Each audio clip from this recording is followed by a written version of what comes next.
ఇంకొంతమందికి ఫైబ్రాయిడ్స్ కనుక గర్భసంచి లోపల వైపు ఉంటే దానివల్ల ప్రెగ్నెన్సీ కన్సీవ్ అవ్వటానికి కూడా ఇబ్బంది ఉండొచ్చు. అలా కనుక ఉంటే దానికి ట్రీట్మెంట్స్ వాడాల్సి ఉంటుంది. ఇంకొంతమందికి ఫైబ్రాయిడ్స్ బయట వైపు కూడా ఉండొచ్చు అనుకున్నాం కదా, అలాగా బయట వైపుకి ఉంటే అది ఎక్కడుందన్న దాన్ని బట్టి, చుట్టుపక్కల ఏమైనా ఆర్గన్ మీద ప్రెషర్ వస్తుందా అన్న దాన్ని బట్టి సిమ్టమ్స్ ఉంటాయి. సో కొన్నిసార్లు బ్లాడర్ మీద ప్రెషర్ రావచ్చు, కొన్నిసార్లు బావల్ మీద ప్రెషర్ రావచ్చు, ఇంకొన్నిసార్లు కిడ్నీ మీద లేక యూరెటరస్ మీద కూడా ప్రెషర్ రావచ్చు. సో దాన్ని బట్టి వచ్చే సిమ్టమ్స్ ఉంటాయి. వీటిల్ని మనం ఏం చేయాలి? Fibroids are not cancer.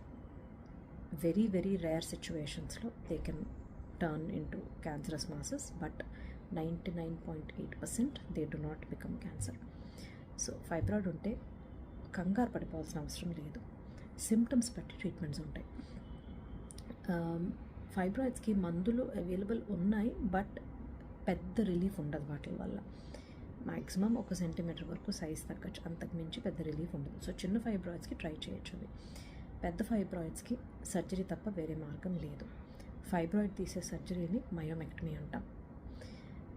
ఇది జనరల్గా లాప్రోస్కోపీ ద్వారా చేస్తాం. లాప్రోస్కోపీ అంటే పొట్ట మీద చిన్న చిన్న కట్స్ పెట్టి దాని ద్వారా ఇన్స్ట్రుమెంట్స్ పెట్టి ఉట్టి ఫైబ్రాయిడ్ని మాత్రం కట్ చేసి తీస్తాం. సో గర్భసంచి జనరల్గా ముట్టుకోవాల్సిన అవసరం రాదు.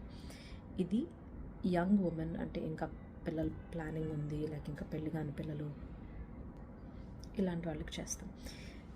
జనరలీ ఫ్యామిలీ కంప్లీట్ అయిపోయి, ప్రెగ్నెన్సీస్ కంప్లీట్ అయిపోయిన తర్వాత చాలా పెద్ద ఫైబ్రాయిడ్స్ ఉంటే మయోమెక్టమీ కంటే we would advise a hysterectomy. So మీకు ఇలాగ సిమ్టమ్స్ ఏమన్నా ఉన్నా, ఫైబ్రాయిడ్స్ ఉన్నాయని ఏమన్నా మీకు తెలిసినా దాన్ని మీరు ఇగ్నోర్ చేయకండి. రెగ్యులర్గా గైనకాలజిస్ట్ని కలవండి. అది depending on the size, depending on the symptoms, treatment varies. కొన్నిసార్లు ఏమీ చేయాల్సిన అవసరం కూడా రాకపోవచ్చు, ఓన్లీ మానిటరింగ్ చేయాల్సిన అవసరం రావచ్చు. సో మీ డాక్టర్ని కలవండి అండ్ ఫర్దర్ డీటెయిల్స్ తెలుసుకోండి.